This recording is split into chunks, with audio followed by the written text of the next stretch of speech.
All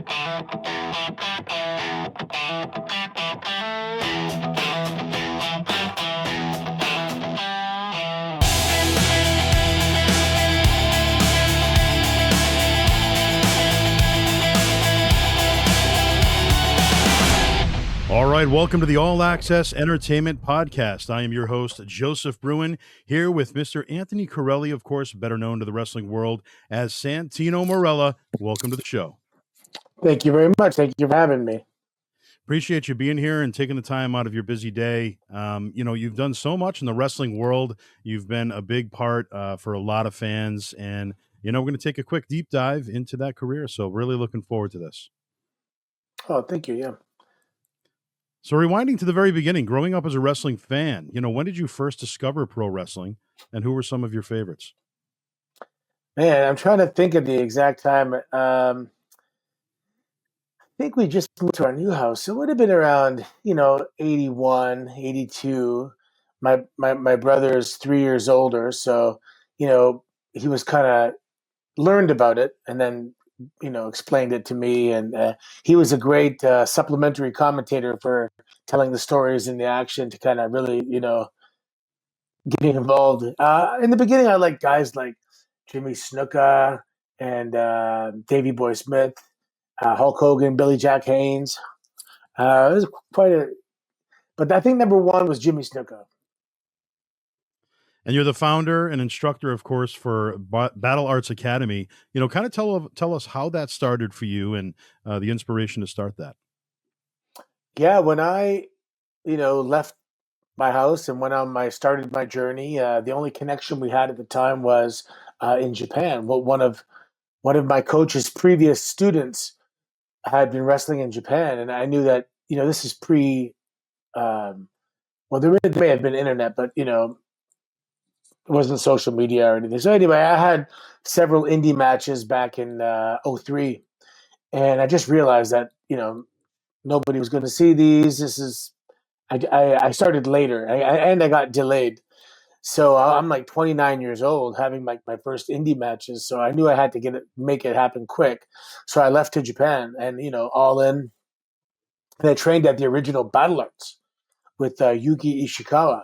And I loved it, man, because this is when Pride was really popular still. So professional wrestlers were fighting in Pride. Guys in Pride were doing professional wrestling matches. And I'm a former judo athlete. So, the idea of, scripted matches and storylines.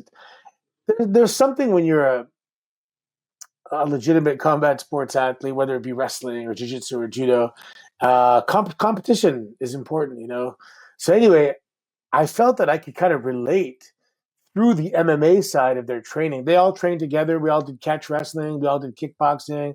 And I liked viewing myself as more of an athlete than a performer type thing. So anyway, then I went on to OVW and I had some successes elsewhere. I overstayed one of my tourist visas actually, and I ended up getting kind of banned from Japan for a year, which was devastating because the plan was to be there for another year. Sure. And then when I knew my neck was, it was slowly getting worse and worse, and it was going to reach a point where I couldn't wrestle anymore. We were over in Japan, and I talked to Yuki Ishikawa, and I'm like, hey, if I ever opened up a school, and he's like, I'm there. So I'm like, done, perfect, because he's an incredible coach. Like catch wrestling, submission wrestling, pro wrestling. He's awesome. He's an awesome performer. So I knew that people would be getting this incredible education, And if my name's going to be on it, I want to make sure people are getting a proper value and a really good education. So he came here. He came here for 5 years, and he was him and I were coaching. He coached the foundations of catch wrestling and professional wrestling, and I kind of showed WWE stuff, stuff that I was taught from Rip Rogers and just different producers over the years. Philosophies, Dr. Tom, Arn Anderson, like that kind of American style. So, but the hybrid of us coaching, man, the early years, we produced a lot of really good wrestlers. The Ontario indie scene was full of our students, and we had guys that had matches on, dark matches on Raw and SmackDown and AEW and all this stuff. And it's just kind of, it's tough to get signed, right? When you're Canadian, to get signed to American, it happens. But, you know, I had a lot of students that if they were American, they Yeah. would have went a lot farther. And why do you think that is? Why do you think it's a little tougher if you're from Canada to make it to the Oh, you states like that? can't, you can't work in the States. You, legally, you know, you, and if you get caught, you're banned for like 5 years. So Okay. it's a lot of guys that don't. And these days, they can just punch in your name. The poster of the event you're on comes up, and they see your face that you're billed on the show. They look at your social media, so it's pretty tough these days to get away with it. But Yeah. so you're limited to wrestling around here, and yeah, there's just so many more opportunities in the states to wrestle. If you live in somewhere like let's say South Carolina or Atlanta. You can wrestle like all over Florida, North Carolina, South Carolina. You can hit Tennessee, West Virginia. Like there's just so much wrestling. So yeah, it's a little more difficult. And then there's regions of Canada where it's even more difficult. Like like if you're from Winnipeg, the opportunities are less, and that's why guys from up there actually do really well because they want it so much that they were willing to drive, you know, not 3 hours to a show, like 24 hours to a show, and that hunger is strong in them. Um, but obviously it can happen, but it's a little tougher. So rewinding early on, to your fandom, at what point did you realize that it was something that you wanted to give a shot yourself and get into the business? Well, I never thought of that because I didn't think it was an option, to be honest. Um, I was a judo athlete my whole life, and after practice, we'd play around and do wrestling moves, and we had some tag teams, and we just wrestling was kind of part of our culture. Even my roommates were Olympic athletes and national champions, and when the Royal Rumble came on, we'd all go to a sports bar and watch it and everything. And it was just, um, but how do you get in, right? This I didn't know there were schools. It's unheard of. Because you hear stories about somebody having to pass a test, and then once in a while, an exclusive invitation to come to this guy's secret training facility and learn Right. the secrets of wrestling. Um, and then when I was in university, a guy on my university wrestling team, his dad was a professional wrestler. He was a part of Calgary Stampede. He was a part of the acquisition when WWE or WWF bought Calgary Stampede. He was like an enhancement talent guy. Um, he was also a world level amateur wrestler from Bulgaria, and that's my first coach, Don Koloff. And it was just a perfect coach to kind of unteach some of the judo and I was behaving a little bit like a punk back then, after university. So he smartened me up too, and you know, we became more professional. And as far as getting your foot in the door with WWE, how did that opportunity come about for you? Oh, so after I was banned from Japan, I went to OVW, and OVW was a school, but it was also the WWE. Oh gosh, what It was a the developmental at that time, right? developmental. Sorry, yes, developmental. I was trying to say performance center, but it wasn't. It was a developmental territory along with Deep South, and they've had other ones in Cincinnati and Memphis. So there was, but it was also a separate school. So the school had beginners, intermediate, and advanced class. But the advanced class was also the developmental class. So I knew if I could get myself to that class as a paying student, then I'd be amongst all this developmental talent. And then when WWE personnel comes and checks out their developmental talent, they'll see me.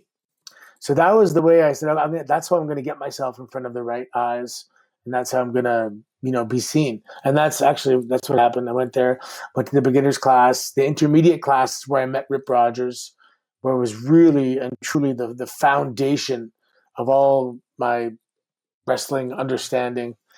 And then we made it to the advanced class, and then I made it to OVW TV before I was signed, and I think I was the only unsigned guy on the program. And then the office was seeing me, and then we got the call August August '06. So this August is actually 20 years. Yeah. Wow.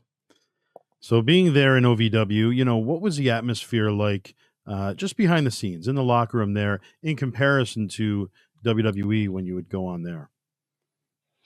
Um, OVW is a lot of, there's only a couple people that know really what's going on, like Al Snow, um, Tommy Dreamer, Paul Heyman, but, nobody else has really worked for them. Well, when I was there anyway, we kind of worked for the company, or everybody understood that all the talent understood it's competition, right? We all know there's like one, maybe two spots Yeah. per year opening up, and there's like 30 of us, and everyone's pretty good, everyone's pretty different, and you kind of have your finger on the pulse with regards to the product, and you look for people like you, like if you're a big guy, you kind of see what they're doing with big guys. If you're a female, what are they doing with females? Trying to gauge where there might be openings and stuff. But it was a great environment. I thought everyone was really nice. Everyone was very happy.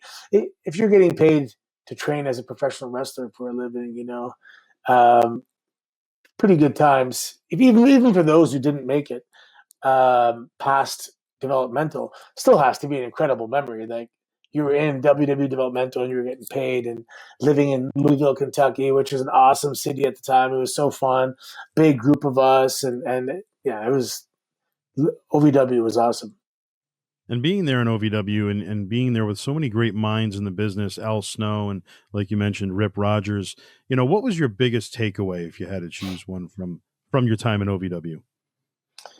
Man,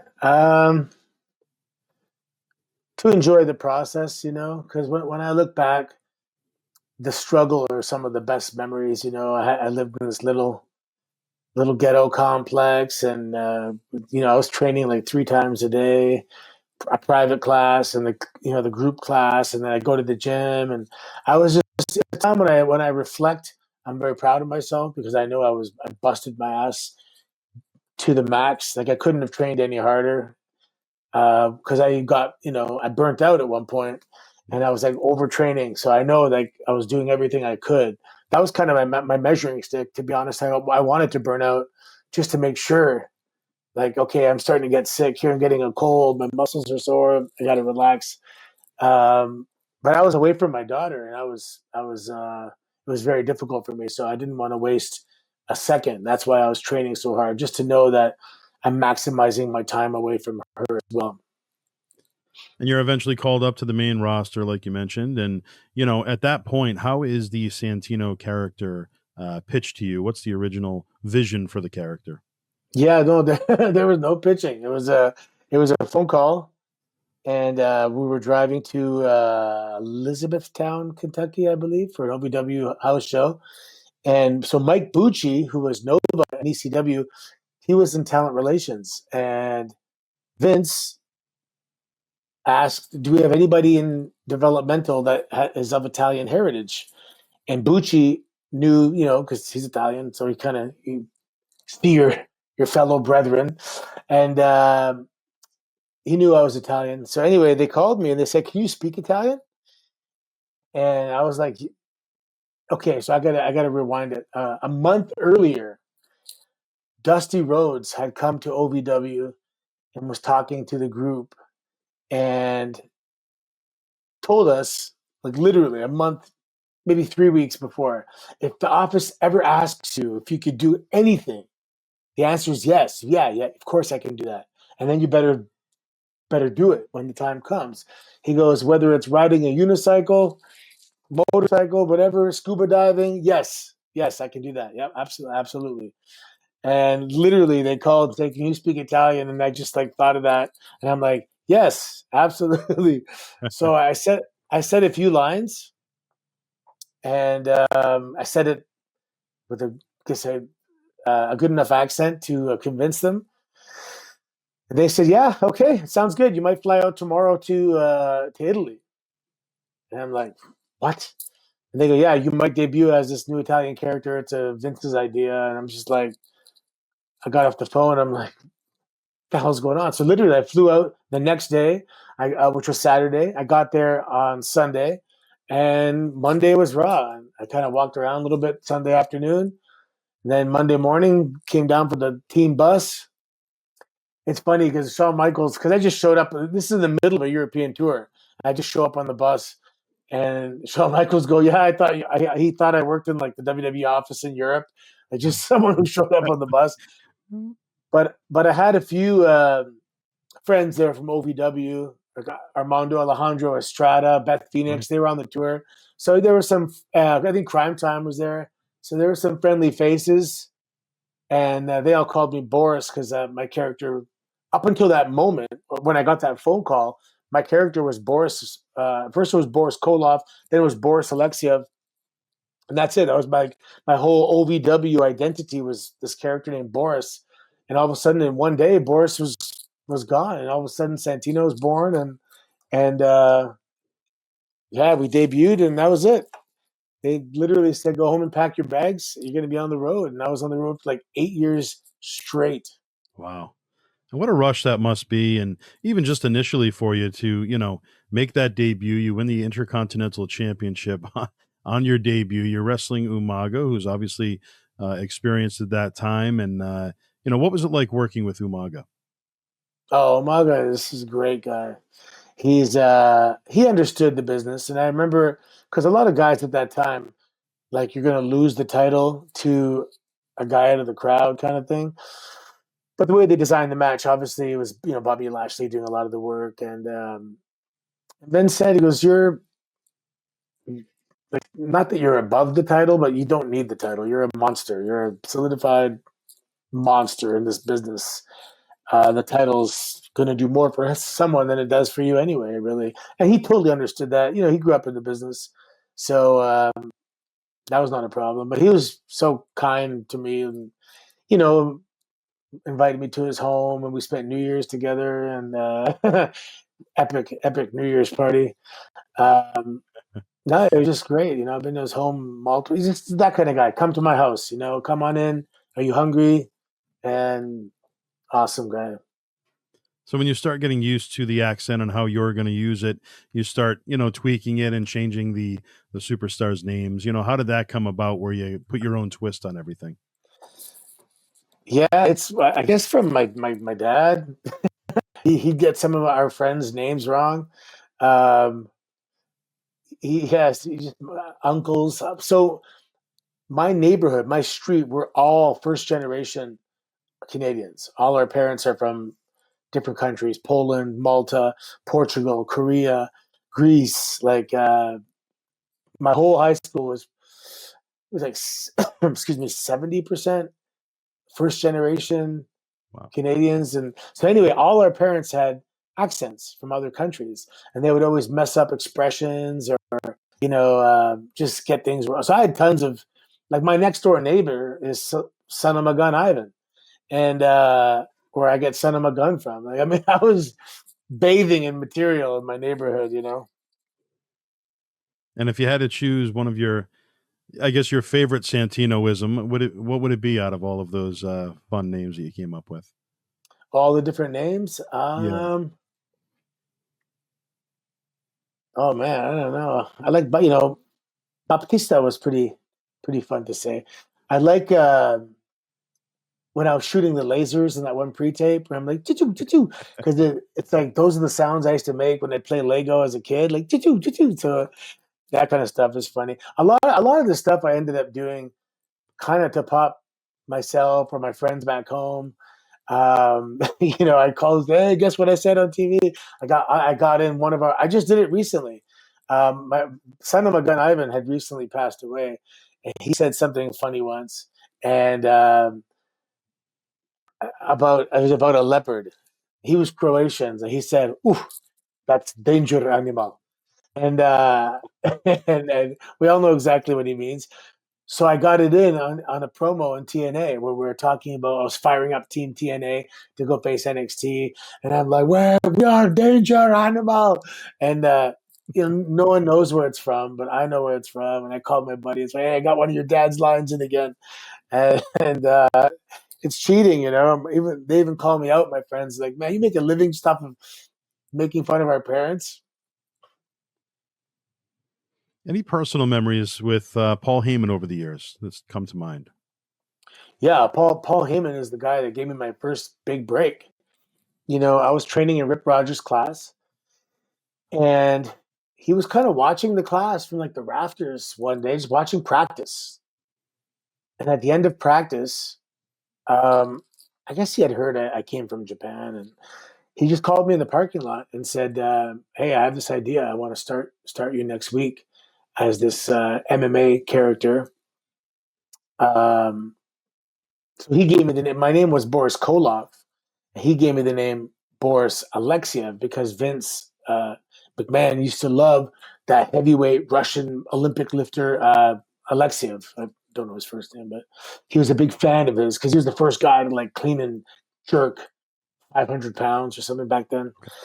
So just for the name association, like he knew Vince well enough to know that putting Alexiev on the back of this Russian would get his attention. So just little sprinkles of brilliance.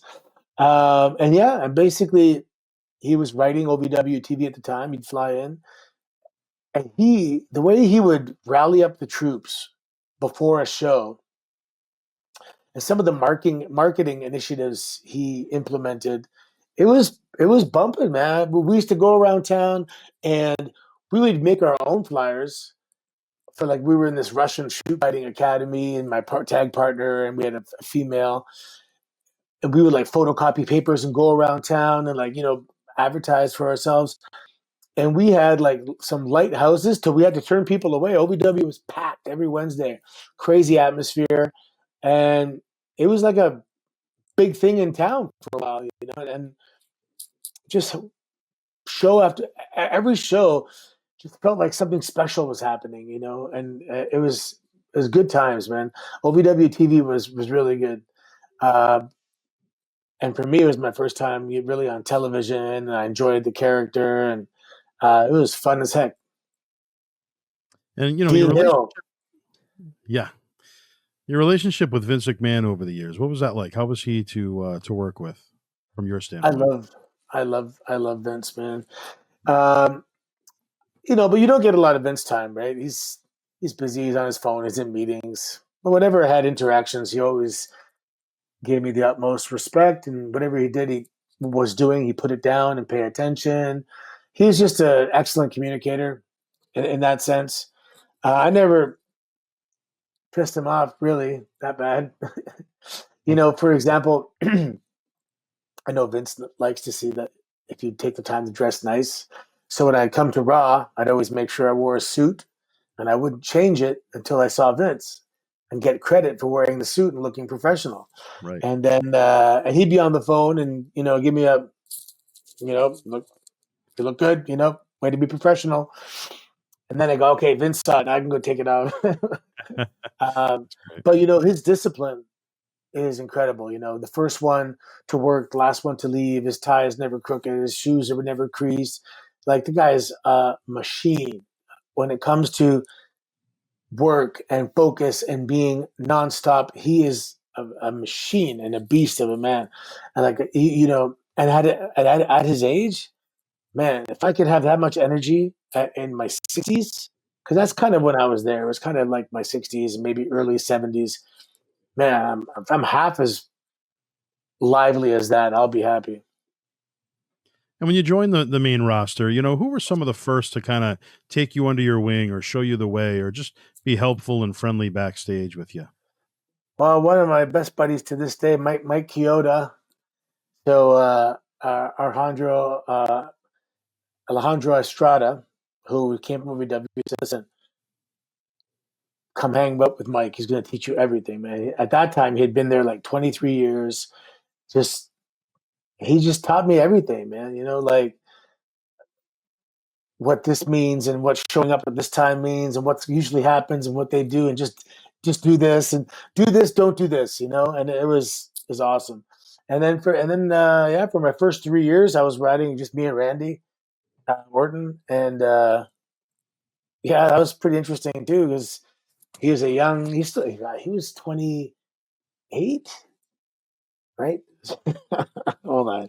My 5 years, shit. Yeah, maybe he was 28, 29. So he was still young Randy. And yeah, we had some good times too. And over the years, any road stories come to mind? Anything funny on the road? Every day is funny, man. That's the thing. It's hard really to like if you have a 3 hour car ride and you have, you know, like for near the end of my career, I used to ride me, Damien Sandow, and Brodus Clay. We rode together for years. You know, the entire drive is funny. It's just we're either watching comedies or just everyone's funny in the car. Every meal is funny. Um, you go to a restaurant and just making fun of each other in front of the waitress or whatever it is. Just just having fun, man. But one of the things I liked the most was the European tours. I love the European tours. In my Kyoto, one of his teachings, he's like, "Look, we work 52 weeks a year. We don't get vacations. Um, so these European tours, because when you're wrestling in America, you have a car, Yeah. or a bus or whatever, but you have to go town to town to town with your car mates. You stay, you can stay at your own hotel or whatever. But in Europe, it's buses, right? The good guy bus and the bad guy bus, and so you don't have to drive, so you can have fun and party. And there's beer on the bus and wine on the bus and food on the bus, and sometimes you have a 4 hour drive to the next town, and the buses are just awesome. And depending on the city, like if it's going to be a nice day tomorrow in Paris, okay, we'll chill on the partying a little bit tonight, get to bed, get up, and go sightseeing. But if you've been to Paris 5 times and there's a new nightclub opening, okay, we'll do that today. Or you know what, guys, I really need to train today. I'm just going to do cardio in the hotel, whatever. Depending on how many times you've been there, the tour. Like for example, sometimes some of the European shows, the call time is like 6 p.m. Or like 5 p.m. You have to get on the bus, drive 15 minutes to the venue. The show's at 8:30. So the night before, you can go out. You could go out till wee hours in the morning if you want, and because you got all day to chill and sleep. But if the next day, because sometimes you got to go to the next town right after the show. Like show's done, okay, airport. So there's a lot of variables. But anyway, the European tours were my favorite thing, and I got to see so many cool places in Europe, and I love Europe. And let's talk about the merchandise a little bit. What was that experience like seeing for the first time yourself on a t-shirt or video game or an action figure or a program? What was that like? Yeah, of course. I think the biggest thing is action figure. Just because I played with action figures as a kid. Uh, Video game is cool, but I'm not a video game guy. Um, like my son here, my son's 7. He has action figures, but he hasn't clued in yet that wait, this is my dad is in this action figure. Um, he just has always known that. Like he grew up. Daddy's on TV, and Daddy used to be this guy named Santino, and that's just how it was. You don't. Anyway, it's going to be probably somewhere in college. He's going to wake up one day and go, "Wait a second, my dad was in video games." But I'm waiting for my daughter now. I talked to her yesterday. I'm like, "When's your action figure coming out? Come on, man." And she's like, "Soon, hopefully this year." So that'd be cool to see that your daughter's in an action figure. And let's talk about that. Second generation wrestler, obviously, Bianca. Ariana Grace. What is it like to see your daughter following in your footsteps and already on the grand stage? She's getting there quick and doing big things. Yeah, I just can't wait to see like the biggest things. I know she could. She's such a strong personality, and she's such a good actress and character. Like she's going to be a big star. And I can't wait to go to WrestleMania where it's like she's in like the main or just a featured match, and for her to win a title. And there's so many cool things that I experienced that I can't wait for her to experience because that's kind of what it was like. When she finished university, I'm like, well, you got this biology degree, or do you want to go have the greatest adventure you'll ever fucking have in your life? You know what I mean? And how can you deny that from your own child when you know what it is? And with the women's evolution and all that stuff, it was a great environment to put her in, to build a brand that has equity for years beyond wrestling. She could be like on Entertainment Tonight or whatever. She'll branch off and because especially for women, if you want to have kids, you have a finite career. You can still have kids at 40, but I mean, there's a window, right? So I just hope she just has a great time, and she's starting to see some success right now. And I think they realize when they have meetings and when they say, okay, we're going with this person or going with that person, that you know it's time to go with her, right? Like I don't, I'm pretty sure like I have a good objective opinion. I know it's my child, but when I was a kid, I'm like pretty sure this kid's special. I know it's my child, and my only child at the time.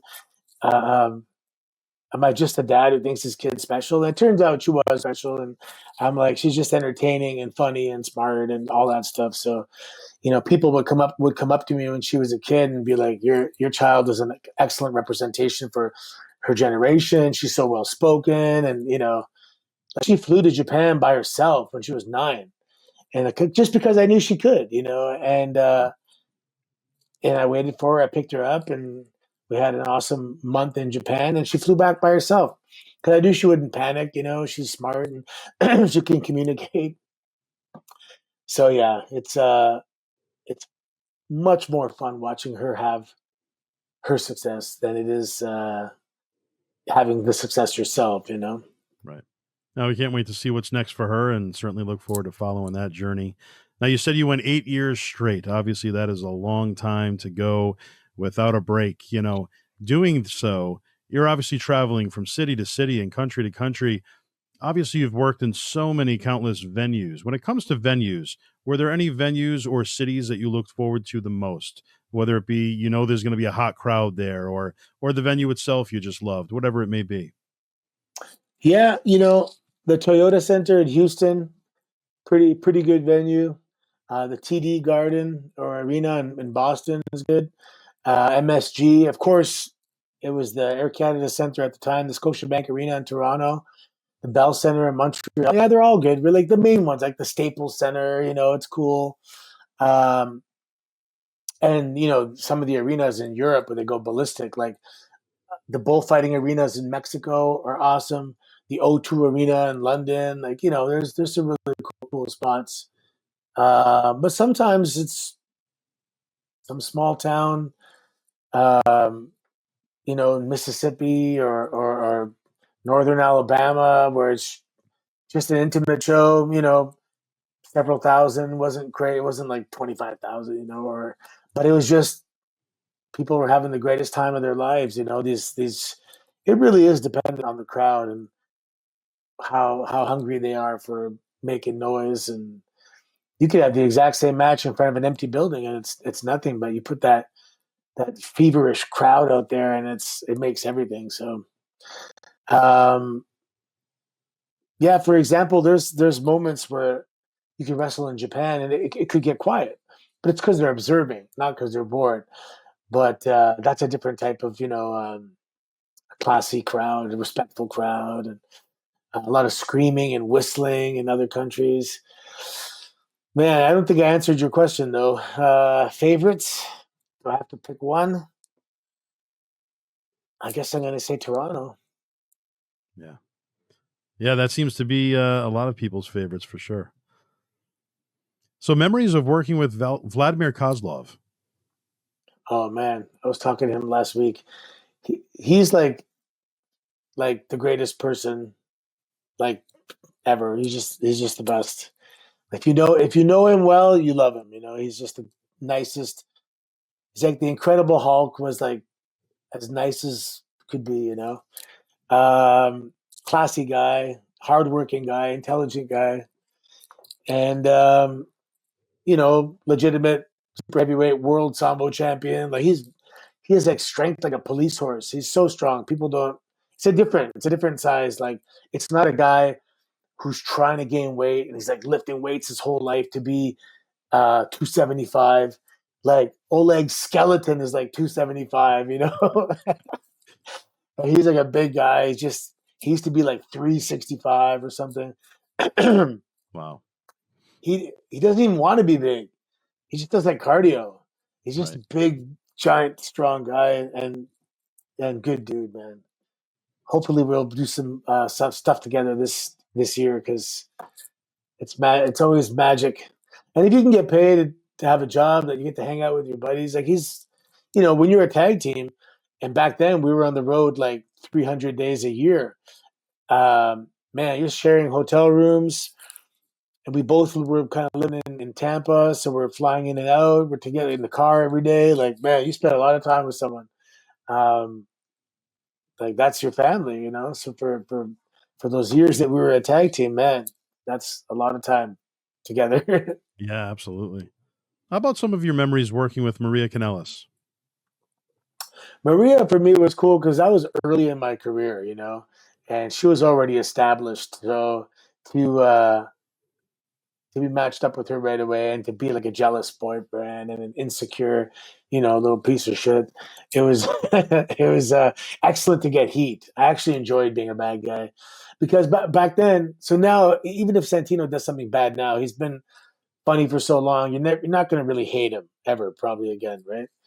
Um, but then they didn't know me, right? So they hate, the boos were real and the hatred was real, and it's fun. It's a different feeling to want to generate hatred, but it's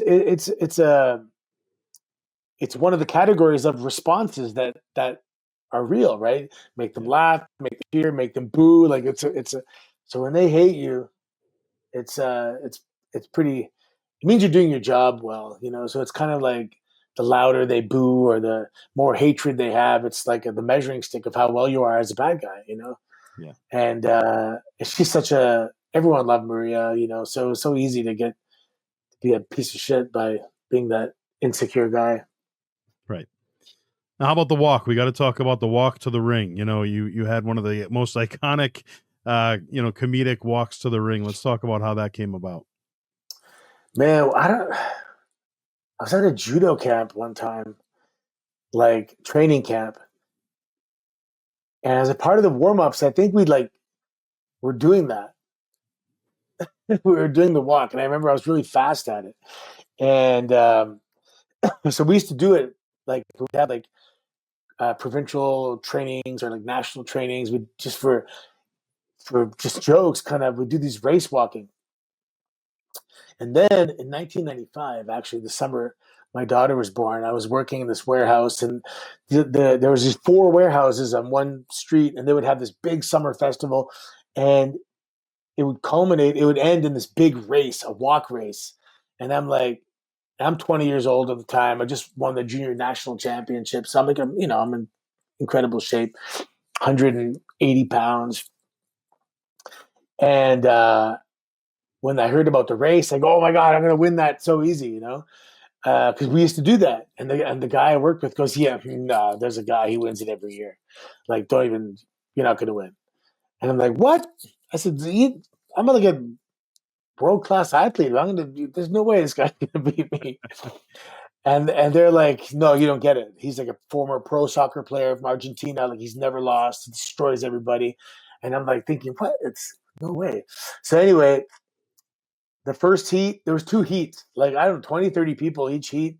I win my heat and he wins his heat. I watch him and go, oh shit, this guy's for real. He had tree trunk legs. He was fast and he was really good at it. And I'm like, and then it was the finals, just me and him. So it's kind of like, it's larger than a baseball diamond, but you're going around like in a square. So I played baseball, so I knew that if I was too tight and I took the corner too fast, I'm going to take it wide. So I kind of leaned out a little bit so I could clip the inside of the corner. And everyone was like, no, move in, move in. I go, trust me, I got it. So anyway, I kind of let him get out ahead, but then when we took the corner, boom, I cut him off. And then I held him off, and he was gaining on me. I was like going in front of him each, to prevent him from passing. And I was telling someone the story. I think it was Chris Jericho, and he was just thinking it was the most ridiculous thing he's ever heard. And he goes, "You gotta." you got to walk to the ring like that. Then you're a race walking champion, and I did it one time, and Vince just thought it was hilarious, and then that's it. He made me do it all the time, so I ribbed myself by doing it that one time. The same thing with the unibrow. I did it for like a joke, and then Vince made me do it all the time because he thought it was so funny. So be careful when you make jokes Yeah, sometimes because they'll they'll bite you. exactly. Now, how about the air trumpet? That became such a iconic part of the Santino character as well. Well, that is the only boot I've ever stolen from anybody. I stole that from ODB, and she used to do something not exactly like that, but something similar. The whole little she did like one or two, and yeah. So I was doing it for a while, and then one day I get a text, and she's like, "Nice trombone," and I'm like, I've been meaning to talk to you about that." Um, we laugh about it still, but that's that typical Santino. The only move he ever stole was a trombone, not even an offensive maneuver. Right. Now, one of the mainstays in the World Wrestling Entertainment for so long, the legendary late great Howard Finkel. Any personal memories working with Howard over the years? Yeah, the first time he introduced my name was crazy. I believe we were in Mexico, and for some reason, Lillian Garcia, I think she was doing an album or something. She couldn't make it, so Howard Finkel came and he did my intro, and it was just like, wow, because that's the intro of my childhood. Um, and he was so complimentary. He's like a class act. Yeah, he's the kind of guy like in the movie when Vince is almost going to get in trouble. Howard Finkel take the guy out, and Right. he had Vince's back. I'm sure. What a great guy, and the iconic voice and love for the business, and yeah. If anybody says anything bad about Howard Finkel, you know that they're bad guys because he was just a ray of sunshine. Yeah. Another cornerstone of WWE for so long, the late Tim White. Any memories of Tim? Oh yeah, I actually had a lot of excellent conversations sitting on the bus with Tim White. For some reason, we just hit it off, man. He talked about his days with Andre and his he had a little pub in Rhode Island, and he was just a nice guy, man. He was grateful to be here. You know, the fact that they kept him around, had a job for him, and give him something to do. Like Vince was really loyal to people like that, and if he's telling you a story, you just be quiet and enjoy sitting under the learning tree. And he's just a, he was just a great guy. What was it like working with Beth Phoenix? Oh man, everyone's getting better and better. Beth is the best human being ever. I always tell people, I'm like, if you're hiring a lawyer, and Beth was a lawyer, she'd be the best lawyer. If she was a nanny, she'd be the best nanny. A personal trainer, she'd be the best person. She's like the best she's just the best at everything. She's like awesome mom. She's a great athlete. She's super intelligent. She's artistic. She's beautiful. She's strong. She's like everything. She's everything. Beth is like good at everything. And she's so nice. And yeah, Beth is like she can play the piano like she's in a symphony. And then she draws and it's like she'd be in a museum. I'm like, you can do anything. It's sickening actually. Uh she's awesome. If you had to pick three, narrow down to three, what would you say your top three matches are? Your personal favorites that you've been a part of? Um Man, I had a match with Sakuraba on Bloodsport last year. That was one of my favorite matches in my career. It was pretty awesome. Um, I had a blindfold match against Drew McIntyre. That is one of my more favorite matches. Number three, I think winning the tag titles in Louisville, Kentucky, because OVW was there and we won the tag titles there, so that was pretty cool. And when it came to agents, obviously an agent is assigned to each match. Who was your favorite agent over the years? Did you have a favorite? Arn Anderson. I I love myself some Arn Anderson. Um, I did have Mike Rotundo for many years when we were a tag team. He was kind of assigned the tag team the guys, and he's awesome. You know He's a great guy, a great athlete, very civilized. I remember Don Koloff, my coach, goes, "When you're on the road, try to hang out with Mike Ritondo. He's civilized." And yeah, and I get there and I go, I see what you mean. He is civilized. But when it comes to their opinion, for me, Arn Anderson's the man when it comes to how he views and talks about wrestling and how he's able to explain what he needs out of a segment. And yeah, Arn's the man. Working with his son Brock recently too, I'm just staring at him like, what the? Is that a clone? Yeah. It's Yep. crazy. What would you say your best piece of advice is that you've ever received? Oh man. Well, there was one that really helped me. Triple H actually was when I turned from a bad guy to a good guy. He goes, when you're a bad guy, the joke's on you, and when now that you're a good guy, the joke has to be on them, like the punchline's on them. And you know, sounds simple enough, but you'd be surprised how many people don't get that. That was a great piece of advice. Rip Rogers, when I started, he said, take your championship this and judo that and leave it at the front door. This is phony bullshit. This is a show. It's not fucking real. And don't let your ego get in the way of making money. This is a show, and it's a show that it's a privilege to be a part of it. And yeah, Rip gave me a lot of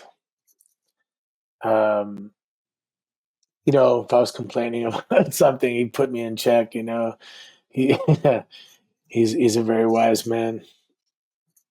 What would you say is the greatest challenge for you personally in the wrestling industry? Just being a part of the business, what's the greatest challenge been for you? Being away from my daughter when she was younger, and even now, my kids now, it's not easy. Um, I have to work on the weekends, and sometimes, for example, this week I'm flying out on Wednesday, and we're gonna work Thursday, and we have a day off, or we have to work Friday, Saturday, and back Sunday. So all of a sudden, it's like a week, man. I'm gone for like 5 days, Yeah. and when those start, you know, the fall got pretty busy. I was very busy working every weekend. I had some European tours, gone for 12 days, back home for 2 days, gone for 5 days, and that can get to you, especially when the kids get upset. They're crying, and when you say I'm going to, because I'm a business owner as well, so I have to go coach sometimes at Battle Arts. So when I say I'm going to work, I have to specify. No, I'm going to Battle Arts. I'll be home tonight because they get anxiety. Like where are Right. you going? How long are you going to be gone for?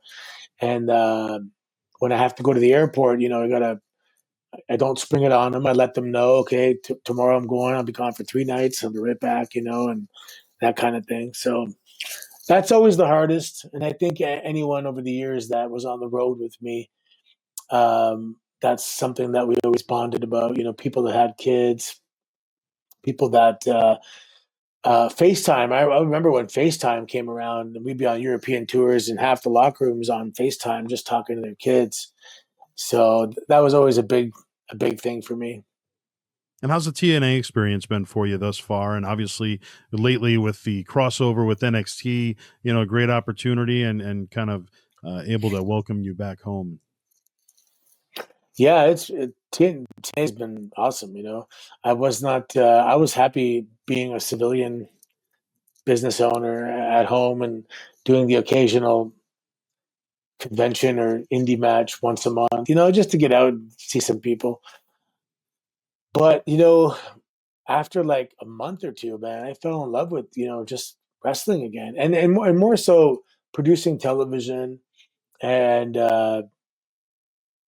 you know producing it live, but also the product of television. I like being on television and entertaining people and seeing what goes into it. Before I was just a wrestler. Now I've produced matches, I've done commentary, I've coached, I've done pre-tapes. Talk to the guys in the truck and see what's happening, and the directors, and I sit in the production meetings now where I didn't in WWE. So TNA really expanded my knowledge about professional wrestling, and not just my passion for it, but I feel like I'm so much more well rounded as someone who's probably going to be a lifer in the industry in some capacity, whether it's a coach or a producer or something like that, or involved in developmental talent or whatever. Um, because I've learned a lot, and it's only right that I kind of pay that forward. Um, yeah, so I feel like I have so much more to offer now that I've been experienced TNA. It's been 3 years, and in 3 years I've learned a lot. And traveling down to the different conventions and fan fest, comic cons, what's it been like meeting the fans one on one and having that opportunity? Oh, that's my favorite part, actually, um, because everyone gets to tell you where they were during certain moments, or how I have dads sometimes take me aside and be like, "Man, I just want to thank you for be the reason that everybody gathered in my living room, all my kids, my wife, and everyone goes, everyone did their own thing. But when you were on, everyone was in the living room. We were together. And that kind of stuff means so much to me, because that's what wrestling did for me. You know, we were all in the living room together, during wrestling. So to be able to pay that forward is that's maybe what I would define as success. Yeah. Um, and all the different stories. And it's funny, sometimes I'll see a group of like four guys, and they're in like, let's say 26. And the three of them will point to one and go, "This guy's your biggest fan." Like when we were kids in high school, he'd always pretend he was you and Cobra everybody. And it's funny because now they're a little older. They're a little, like, embarrassed, or, because they were 10 years old at the time. But no, it's great. It's great to meet the fans. And it's not that it validates what you did, but it's nice to see that you were pop culture to a certain extent, and you were in part of people's like childhoods. And I get it because I was a fan too. But people come up to me and they go, "Dude, you're my childhood, man. You're my childhood," and that's pretty cool. Hopefully, they had a good childhood. Yes. Well, let's talk about the Cobra. That's another great part of the Santino character. How did that come about? Um, in Japan, we had a friend named Taro, and Taro just one day showed me this thing where he transformed his arm into this wooden puppet. And I didn't. He didn't even speak English, so I didn't know what he was talking about. He just showed me this thing, and I'm like, look at my Mr. Ishikawa, and I go like, what is that? And he's like, no, it's just a funny thing he does, And he tried to teach me, and then I saw him like a few months later. And he's like, do you remember how to do it? And we were trying to do it. And he's like, no, no, no. And he showed me how to do it and everything. And that was it, man, for like 5 years. Then one day I'm at a show, I believe it was Atlanta. And I'm like, I go to Cena, I go, hey, watch my comeback. I'm going to try something. So I was doing like, wow, wow, wow. And then I did the whole, and the audience immediately laughed. And the person like turned into a schoolboy. So the Cobra originally was Cobra into a schoolboy. And yeah, the audience, like without seeing it on TV, they thought it was funny right away. So anyway, I came back and he's like, I would keep that if I were you. And so then we just started doing it at live events only. And then one day I went to Raw, and Ricky Steamboat was our producer, and it was me and Zack Ryder. And he's like, you guys are going to wrestle on Heat. Santino's going over with the Cobra. And I'm like, Cobra? He goes, yeah, Vince wants to see the Cobra. And I go, how does Vince even know about the Cobra? and he goes, he reads the reports from the live events. And I go, oh, shit, okay. And anyway, within like 3 weeks, it was crazy where I would stop and look around like, it's time for the Cobra. And people would be like jumping out of their seats. I'm like, what? For that thing I'm doing? Like, it just didn't almost make sense. Like, they loved it disproportionately. I thought, but, but it's funny. It became really, like, really big. I know of schools all over the world that the Cobra was banned in the school. Like, one is in Australia, one is in England, one is in Canada, and one is in the US, where like they came on the announcements and said the Cobra is banned. because kids are hitting each other in the neck and everything. I'm like, wow, that means it was pretty popular. Yeah. People send me clips where someone will score a goal in soccer and like do a cobra to their teammate, or um, they're doing it from the bench in baseball, or score a touchdown in American football, cobra. And what's that? The guy who plays for the Minnesota Bucks, Katatumbo. Oh, yes. He does the cobra and stuff.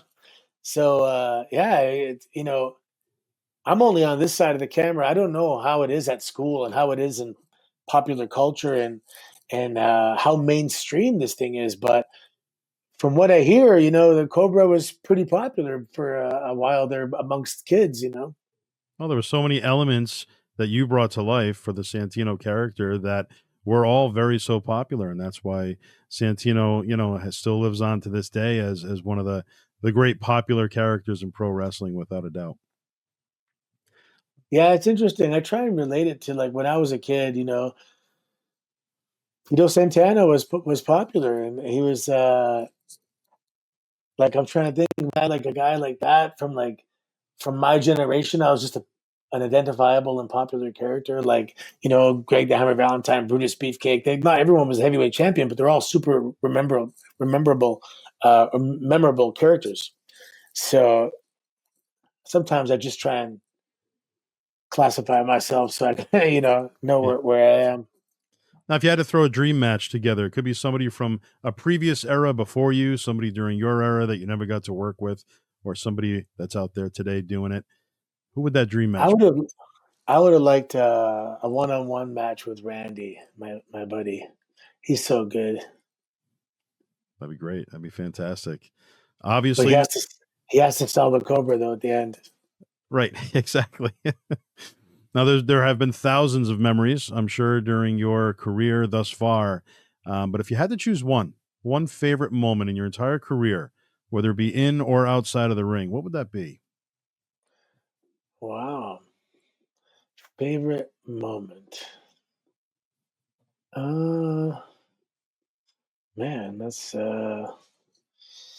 I guess the debut would have to be, because that's really where everything built upon that. And there's only one debut.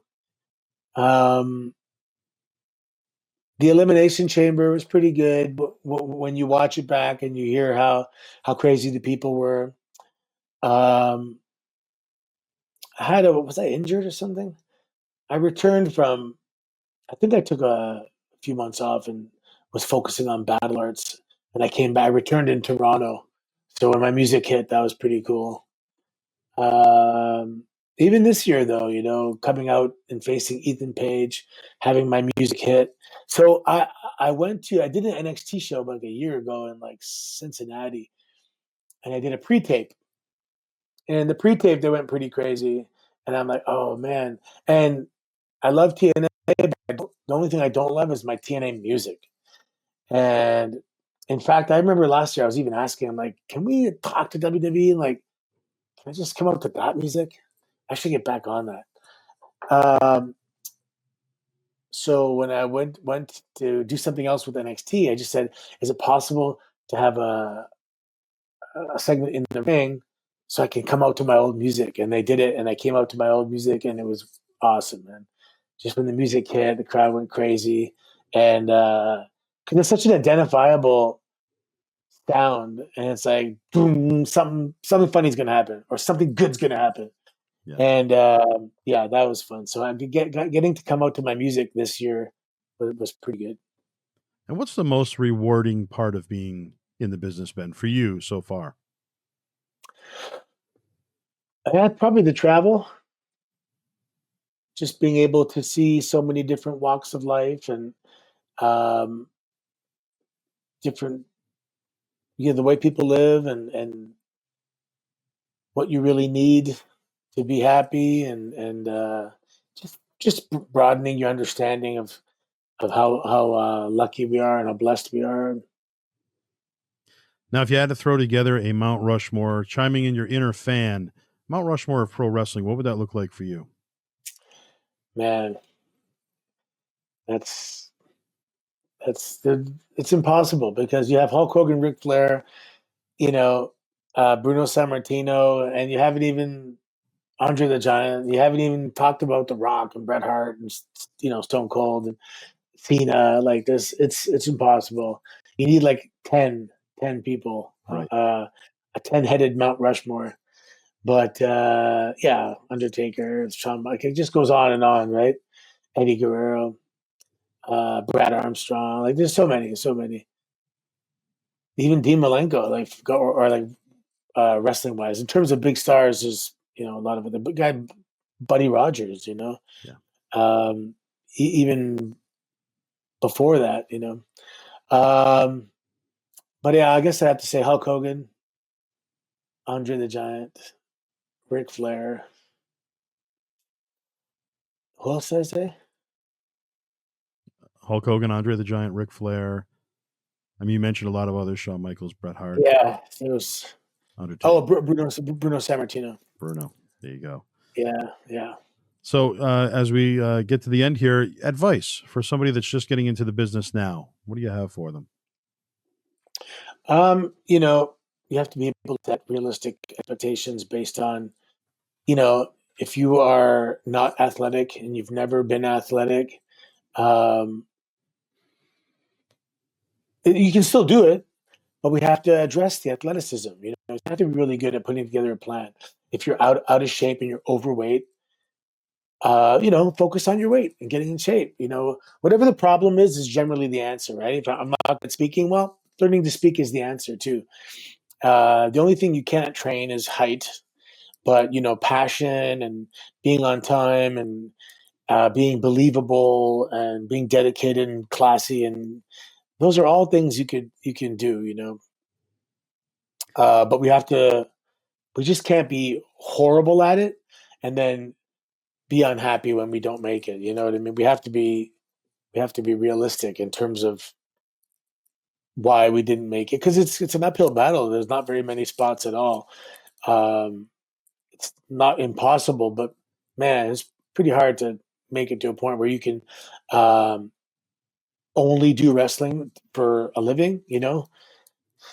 But for the people that just want to do it as a hobby, and whatever comes out of it, that's fine.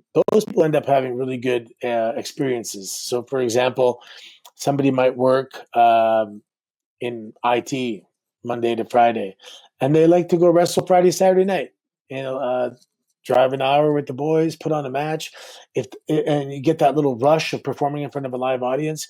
If if you're cool to experience it that way, you'll have a great experience. There's no pressure to make it, because I just love doing it. I just love being a part of it. I don't care about being in WrestleMania. You know, I just enjoy it at this level. Yeah. And if you can do that, then you'll have a great experience. What happens is there's so many guys that I will only be happy and I will only consider myself successful once I make it to here. Then you're putting on so much pressure on yourself, and it's unrealistic that you might not make it there, right? So just don't set yourself up for um, frustration and anger, and just have a good mindset. Know what you're getting into. Enjoy the struggle. Enjoy the process and the steps along the way, and don't focus solely on where you end up. And in closing, obviously, you're still very active in the wrestling world. Sky's the limit for what could be next for you. But fast forward many years from now and looking back at your career, what do you want your legacy to be and how do you want to be remembered? Yeah, I guess somebody that provided a lot of good times, a lot of escapes, in terms of forgetting about your problems for 10, 15 minutes, and forgetting about your worries and having a good laugh. I think any time spent laughing is time well spent. So hopefully, if you spent some time with Santino, you chuckled and spent your time well.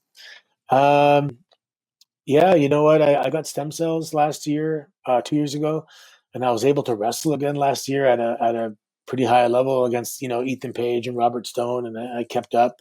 And Mr. Iguana, I was able to win the Masters Jiu-Jitsu World Championships last year.